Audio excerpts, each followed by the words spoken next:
मेरे प्रिय दर्शकों नमस्कार।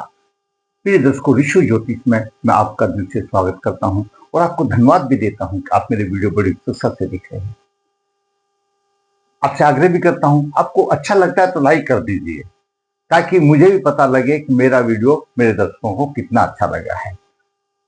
वैसे मेरा वीडियो शास्त्रों के आधार पर है, एक एक शब्द शास्त्रों का है और उसको हमने अनुभव में देखा है, क्योंकि मेरे पास जो कुंडली आती है वो अनुभव लिए हुई आती है, वो आप लोगों की है।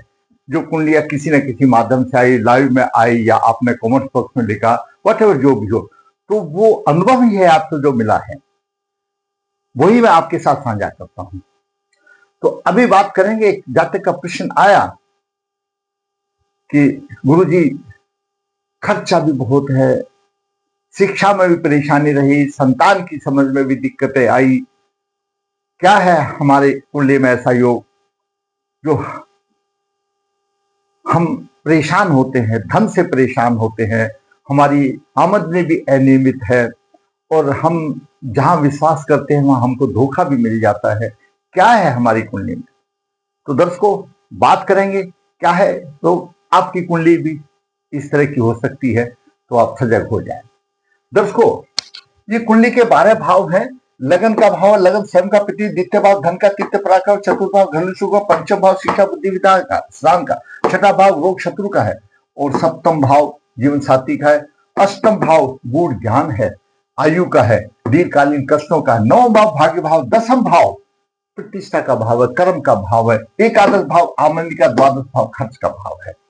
अगर आपका द्वितीय भाव धन परिवार कुटुंब का है, अशुभ प्रभाव से प्रभावित है, राहु केतु के से प्रभावित है द्वितीय भाव, तो धन की हानि होगी और आपको अपनों से धोखा मिलेगा।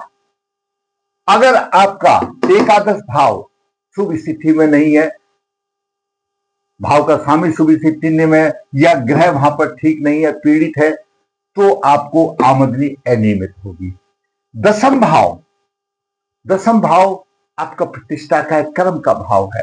जहां पर भी आपका अगर दसम भाव पर, दशमेश पर अशुभ प्रभाव होगा तो आपके व्यवसाय में या नौकरी में आपकी कोई उन्नति नहीं होगी, आप ऐसे ही बस वर्षावश ही करते रहेंगे।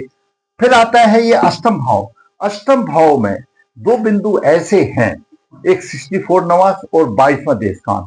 अगर उसमें ग्रह हो तो आपकी धन की हानि हो जाएगी, परेशानी हो जाएगी। चल लगन कुंडली किसी भी लगन की हो तो आप अपना द्वितीय भाव देखिए, आपके द्वितीय भाव की क्या स्थिति है, कौन से ग्रह का प्रभाव है, द्वितीय भाव का स्वामी कैसा है। आप अपने द्वादश भाव को देखिए, क्या परेशानी है, कितना खर्च हो रहा है। आमदनी को देखिए, आमदनी के भाव में क्या परेशानी है, कोई अशुभ ग्रह बैठा है या आमदनी के भाव का स्वामी कहां पर है, अस्त है, क्या है, वो आप देखिए आपके कुंडली में क्या है।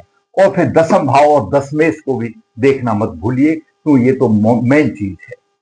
अष्टम भाव में आपको साधारण तौर पर ग्रह दिखाई देते हैं, लेकिन मैंने इसके ऊपर बहुत वीडियो बनाए हैं। अगर ग्रह 64 नवास में है या 22वें देश कोण में है तो अपनी दशा अंतरदशा में हानि करेगा। तो ये गुप्त रहस्य है, गड़े हुए रहस्य हैं ये, जो 64 नवास और 22वें देश कोण, इनको कोई देखता नहीं और परेशानी आती है। यहां सबको दिखाई देता है। दसम भाव अगर यहाँ पर राहु होगा, अशुभ होगा, शनि होगा, जो भी हो, अशुभ ग्रह होगा, कोई भी हो सकता है, अशुभ प्रभावी देगा जो आपकी धन की कुटुंब की हानि करेगा, यहां तो कोई भी हो सकता है, दिखाई देता है।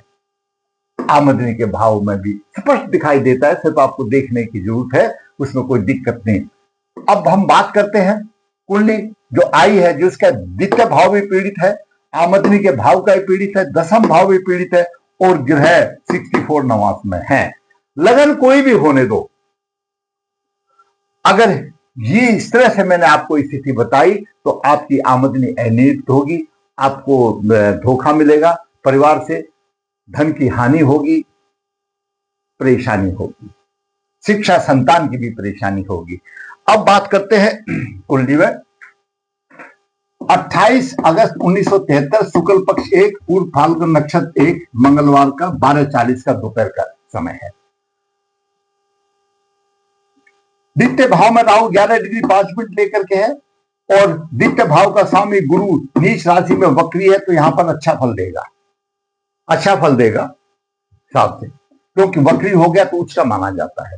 चलो, लग्नेश मंगल है 12 डिग्री 16 मिनट लेकर के बैठा हुआ है। अष्टम भाव में शनि 9 डिग्री 4 मिनट और केतु 11 डिग्री 5 मिनट लेकर के बैठे हुए हैं। दसम भाव में सूर्य सरकार है, सूर्य राजा है और दसम भाव में अपनी राशि में है। उत्कृष्ट सरकारी नौकरी, अच्छी नौकरी होनी चाहिए, लेकिन ऐसा है नहीं। क्यों नहीं है, देखेंगे। बुध अस्त है यहां पर, बुध अस्त है। बुध अष्टम भाव का स्वामी और एकादश भाव आमदनी के भाव का स्वामी बुध अस्त है। चंद्रमा 13 डिग्री 24 मिनट लेकर के है। शुक्ल पक्ष एक तो है, लेकिन जब चंद्रमा अस्त हो जाता है तो आप अमावस्या योग समझिए। ये जैसे देखा नहीं, आप लोग डे टू लाइट में देखते हैं, और फिर मुझे पता है आप जो पंडितों के लिए जो आचार्य लिए क्या बोलते हैं, जैसे इन्होंने पंडित जी ने किसी ने बताया, ये ग्रहों के भ्रमण की चाल है जो ऐसे आते हैं। कब अष्टमी शुरू हुई, कब नौवीं शुरू हुई, ये उनकी चाल है जो पंचांग में लिखी हुई है। हम लोगों को तो बेकार के लिए दोषी बनना पड़ता है। तो शुक्ल पक्ष एक का तो है, लेकिन अस्त है, वो अमावस्या योग में माना जाएगा। चंद्रमा अस्त है तो अमावस्या योग में माना जाएगा। एकादश भाव में शुक्र नीच राशि में, शुक्र भी नीच है यहां पर। शुक्र 27 डिग्री तक नीच रहता है, 17 डिग्री है, शुक्र बिल्कुल नीच है। हालांकि गुरु नीच राशि में है, गुरु नीच नहीं है, स्वर्ण नक्षत्र में है। गुरु सिर्फ 5 डिग्री तक नीचे रहता है। यह ग्रहों की स्थिति रही। अभी देखिए, लग्नेश मंगल छठे भाव में है, छठा भाव रोग का भी है और राहु से पीड़ित है मंगल। राहु से पीड़ित है मंगल, हड्डियों संबंधित रोग भी देगा, किसी प्रकार की चोट आदि से पीड़ित होगा। क्यों पीड़ित मंगल अष्टम दृष्टि से अपने ही राशि को देख रहा है, बिल्कुल होगा। मंगल लगन को देख रहा है। नित्य रोग भी होंगे, क्यों द्वादश भाव नित्य का है। धन का खर्चा व्यर्थ करेगा, क्यों द्वादश भाव ये खर्चे का भाव है, व्यर्थ करेगा। कामुकता अधिक होगी, लेकिन सहवास सुख नहीं मिलेगा, सहवास सुख नहीं मिलेगा। क्यों छठे भाव जीवन साथी के द्वादश भाव है, तो लेकिन सहवास सुख में परेशानी आएगी। कोई भी हो सकता है, किसी भी प्रकार की परेशानी आ सकती है। अब आगे बात करते हैं, गुरु की बात करें तो गुरु यहां पर द्वितीय भाव का स्वामी तृतीय भाव में चला गया,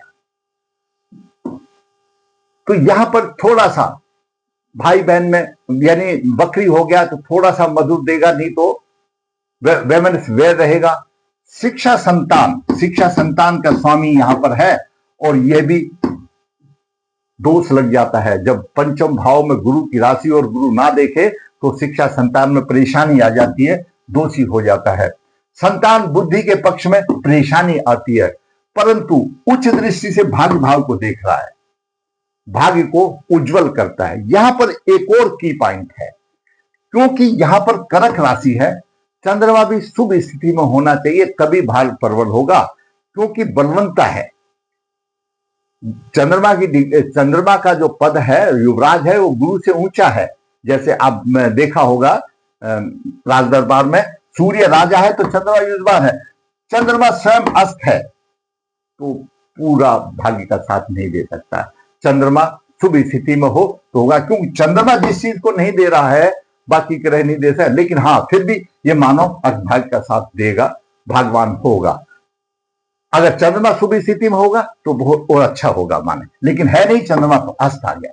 अब शुक्र की बात करें हम, शुक्र सप्तम भाव का स्वामी है, द्वादश भाव का स्वामी है, एकादश भाव में है, नीच राशि में आकर के बिल्कुल नीच है सूर्य। आमदनी अनियमित होगी, जो कि अथक परिश्रम करने के बाद होगी, ऐसे आसानी से नहीं मिलेगी। दाम्पत्य जीवन में परेशानी होगी, असंतोष रहेगा। कोई ना कोई कारणवश ऐसे हो जाते हैं, अज्ञातक पत्नी से दूर रहने की भी कुंडलियों में ये इस तरह के आ जाते हैं, दूर चले जाते हैं मेहनत मजदूरी करने के लिए, नौकरी करने के लिए, व्हाटएवर जो भी हो, तो ये भी एक कारण हो जाता है। लेकिन कुछ भी हो, उसको दाम्पत्य सुख में परेशानी आएगी। आमदनी अनियमित होगी, आमदनी का स्वामी बुध भी अस्त हो गया, तो बिल्कुल क्लियर है, आमदनी अनियमित हो गई। अब सूर्य सरकार है, दसम भाव में दिग्बली है, राजा है सूर्य, लेकिन सूर्य पर राहु की 9वीं दृष्टि है, शनि की 30वीं दृष्टि है। राहु और शनि का पृथाजनक प्रभाव है, सूर्य पर भी है, चंद्रमा पर भी है, बुध पर भी है, तीनों पर पृथाजनक प्रभाव है। बुध को भी सहन करना पड़ रहा है, चंद्रमा को भी सहन करना, आज था वैसे भी। तो कहने का मतलब है चंद्रमा बुध की धज्जियां उठ गई। बुध आमदनी के भाव का स्वामी है, परेशानी आ गई, आमदनी रुक गई। वहां पर शुक्र नीच राशि में आ गया, अनियमित आमदनी होगी, अथक परिश्रम के बाद आमदनी होगी। भाग्य में परेशानी आ गई, गुरु संभाल रहा है, थोड़ा चल रहा है। सूर्य स्वयं सरकार है, सूर्य पर पृथाजनक प्रभावी हो गया।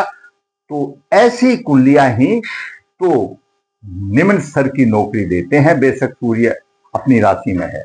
अगर यही सूर्य बलवान होता तो उच्च स्तर की नौकरी मिलती, अच्छी आमदनी हुई। लेकिन राहु और शनि की दृष्टि से यहां पर आ गया। फिर भी देगा तो सही, क्योंकि राजा है, पीड़ित है, फिर भी देगा क्यों? दिग्बली है यहां पर दिग्बली है, इसलिए थोड़ा देगा, लेकिन उतना असंतोष नहीं होगा, पृथाजनक प्रभाव उसको सहन करना पड़ेगा। द्वितीय भाव राहु और शनि केतु का प्रभाव है, तो द्वितीय भाव भी पृथाजनक प्रभाव में है। धन और परिवार का कुटुंब नहीं रहेगा। ऐसे आदमी को अपने ही कुटुंब वाले धोखा देंगे, चाहे पैसा लेकर ले लेंगे, चाहे कुछ भी ले लेंगे, ये समस्या आएगी। केतु यहां से पंचम दृष्टि से खर्च कर रहा है, मंगल स्वयं लग्नेश है, अनाप शनाप खर्च कर रहा है, खर्चा अधिक हो रहा है और आमदनी कमजोर हो रही है। आमदनी के भाव का स्वामी अस्त हो रहा है, कैसे होगा? व्यवसाय कमजोर हो गया, सूर्य पर पीड़िता का प्रभाव आ गया, पृथाजनक का प्रभाव हो गया। तो आमदनी कमजोर, व्यवसाय में विक्रम, द्वितीय भाव की धज्जियां उड़ गई। और फिर और जो बाकी बचा कुछ, शनि और केतु 64वें नवास में है, लगन उदय 7 डिग्री 56 मिनट पर है। मैं हमेशा बताता हूं क्या, और यहां पर 7:56 तक 64 नमाज पूरे होते हैं। उदय अंश से लेकर के यहां पर 63 नमाज पूरे होते हैं, और 7:56 से लेकर के 64वां नमाज चला जाता है, जो कि 3 डिग्री 20 मिनट का है। तो 64वें नमाज में 3 डिग्री 20 मिनट में दोनों ग्रह आ गए। जब शनि केतु यहां आ गए, शनि भी पीड़ित हो गया, शापित हो गया, कुंडली पीड़ित हो गया। तो ये ग्रह अपनी दशांतर दशा में धन की हानि करेंगे, परेशानी करेंगे। तो 64 नवास में आ गए, तो कैसे उसका काम चलेगा? केतु वैसे ही परेशानी है, राहु वैसे ही, तो ये कारण रहा उसका करने का। जहां तक बोलता है गुरु जी हमको तो ऐसा किसी ने बताया, भाई नहीं बताया वो अलग बात है। नवास की तरफ देखते हैं तो चंद्रमा 20 नवास में आ गया। अब यहां पर और पत्ते खुल गए, चंद्रमा 20 नवास में आ गया, तो फिर भाग्य की हानि होगी, भाग्य का भी साथ नहीं देगा। पुष्कर नवास में कोई ग्रह नहीं है, लग्नेश मंगल पर राहु का प्रभाव है, सूर्य चंद्रमा बुध पर राहु केतु शनि का प्रभाव है। ये भी दोनों लगन है, सूर्य लगन है, चंद्रमा लगन है, लगन लग्नेश पर 100%, 110% मैं अपने अनुभव से कहता हूं कि इनका कोई जातक प्रेत योनि में है, प्रेत योनि में है, इसको अतृप्त योनि में है। जब तक उसकी मुक्ति नहीं होगी, शांति नहीं होगी। मैंने अपने अनुभव में देखा है, या मां नर्मदेहर यहाँ पर पूजाएं होती है, तो ऐसी कुंडली वालों के पुरुष यहाँ पर प्रकट हो जाते हैं। तो प्रेत योनि में है, पूर्वजों की मुक्ति करानी पड़ेगी। शापित है कुंडली, शापित दूर करना पड़ेगा। और द्वितीय भाव पर शनि राहु का प्रभाव होगा, धन कुटुंब की भी हानि हो रही है, धन कुटुंब की भी हानि हो रही है। ये स्थिति रही। नवास में देखो सूर्य मंगल राहु के साथ राहु आ गया, शापित हो जाती कुंडली। इसलिए मैं बोलता हूं षड वर्ग का अध्ययन करा करके एक ही बार आप विधिवत इनका दोष निवारण कर दीजिए। आप ग्रहों को बदला नहीं जा सकता, लेकिन आप जिस परिवेश से गुजर रहे हैं वो लाख दर्जे आपका परिवेश ठीक हो जाएगा, शांति हो जाएगी, आपकी राह आसान हो जाएगी। प्रबल पितृ दोष आ गया, ये स्थिति रही। धन की हानि की, व्यवसाय में अस्थिरता और आमदनी कमजोर, अपनों से धोखा। अगर आपको मेरा वीडियो अच्छा लगा तो मैं कहूंगा भाई लाइक करें, शेयर करें। जिसने चैनल सब्सक्राइब नहीं है, सब्सक्राइब, ताकि आने वाले भी अपडेट आपको मिलती रहे और आपका मार्गदर्शन होता रहे। धन्यवाद।